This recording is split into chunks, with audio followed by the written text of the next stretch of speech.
Hi friend, welcome back to Running to Myself. I'm your host, Tricia Stanton. A few weeks ago, I had an appointment at the Mays Cancer Center. I was there for a consultation, nothing serious, just a little spot on my skin that needs to be removed. Very common for us Gen Xers who spent our entire childhood outdoors, sun up to sundown, without sunscreen. And then there's also the baby oil we slathered on our bodies as teenagers to attract the sun. Anyway, at my age, this feels a little like a rite of passage into what we'll call mature adulthood. But here's what was interesting and why I'm sharing this with you. I wasn't worried about the appointment. I wasn't anxious about the diagnosis, and I'm not nervous about the procedure.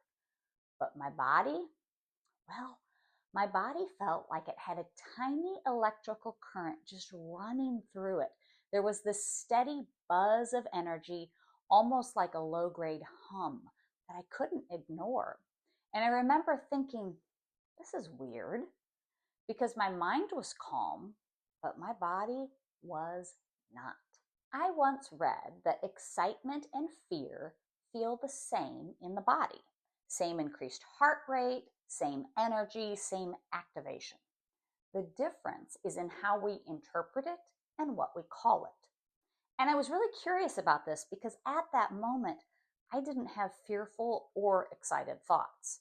There was nothing in my mind telling me that something had gone wrong or that something was exciting. This was more of a scheduling inconvenience than anything else, but the sensation in my body was loud enough to be noticed.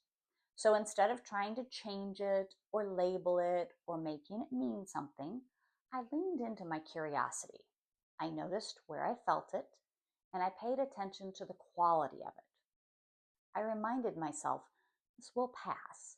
And sure enough, the moment I was called back into the treatment room and started interacting with actual people, the sensation faded. My body settled, and I was back to feeling calm and neutral inside. Later that day, I experienced something very different. Another wave of emotion, but this one wasn't neutral.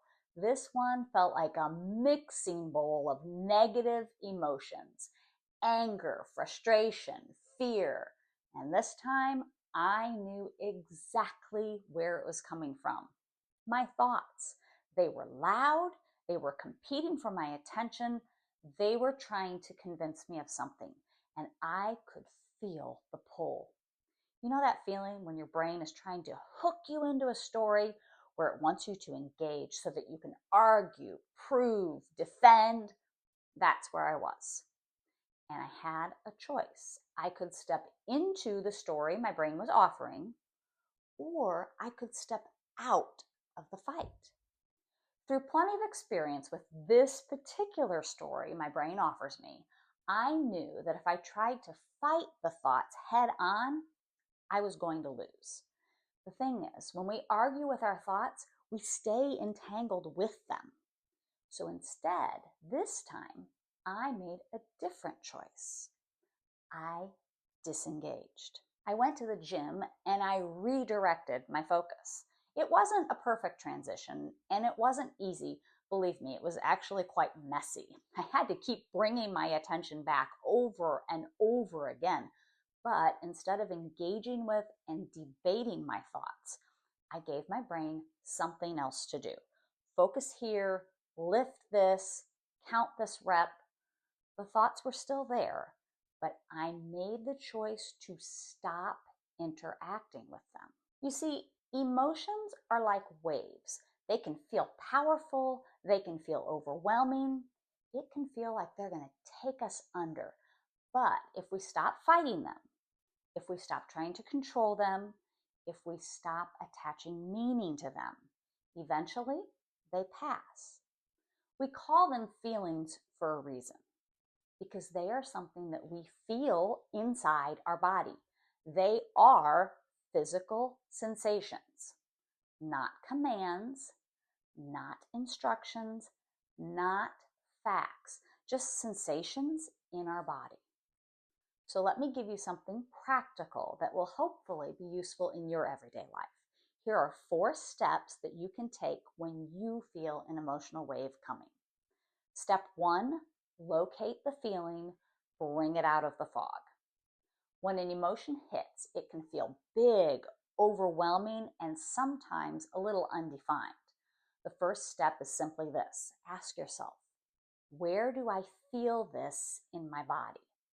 Not in your thoughts, not in your story, but in your body. Is it a tightness in your chest, a heaviness in your stomach, a buzzing in your arms, pressure in your throat?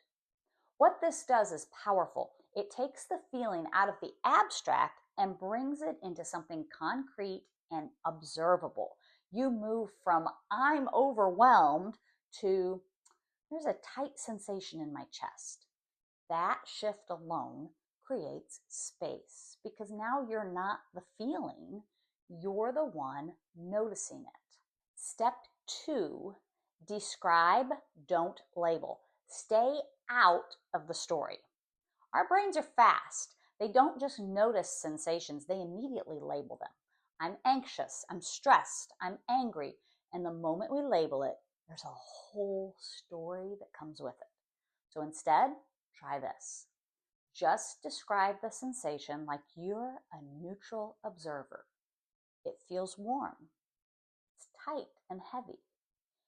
It's like a buzzing or tingling. It's moving up into my chest. No judgment, no assigned meaning, and no emotionally charged story. Just a description. This keeps you grounded in the present moment instead of getting pulled into a narrative about what it means. As you practice this, you'll notice that when you stay out of the story, the intensity starts to soften. Step three, let it be there. Remove the resistance. This is the part that feels the most counterintuitive because our instinct is make this go away. But the truth is, what we resist tends to stick around longer. So instead, try this. Try out the thought, this can be here. Not forever, not because you like it, but because it's already here. You're not agreeing with it, you're not feeding into it, you're simply removing the fight. And when you stop fighting the feeling, something shifts. The pressure decreases, the urgency fades, the wave starts to move. Emotions are meant to pass. Resistance is what keeps them stuck. Step four, redirect your focus without fighting your mind. This is where you bring in some intentional action, not to escape the feeling, but to stop fueling it. Here's what often happens. We get into a loop that goes like this. We have a thought that creates a feeling, and then we have some more thoughts about that, and that creates a stronger feeling. So instead of arguing or agreeing with your thoughts, try this. Give your brain something else to focus on. Move your body, walk, work out, stretch, engage in a task, clean, organize, cook. Focus on something specific. Count reps, follow steps, notice details. Here's the key. The thoughts are allowed to stay. You're just not engaging with them. You're not debating them. You're not solving them. You're shifting your attention. And over time, the intensity fades. Not because you forced it to, but because you stopped feeding into it. You don't have to do all 4 steps perfectly. I rarely do. But even taking action in just one area creates a shift. And when you layer them, it looks like this. Notice where you feel it. Describe it without labeling. Allow it to be there. Gently redirect your focus. This is how you can experience an emotion without being taken over by it. Sometimes it's just a sensation moving through your body. And your job isn't to fight the wave, it's to let it pass. Now, if this is something that you're noticing in your own life, the pull of your thoughts, the intensity of your emotions, the patterns that keep showing up, this is exactly the work I do with my clients. We don't try to control everything. We learn how to understand it, and lead ourselves through it. And if you want help with that, you could reach out to me for a coaching consultation. I'd love to walk through it with you. Until next time, notice what you're feeling without letting it decide who you are or what you do. Thank you for being here with me today. Until next time, keep running to your summit.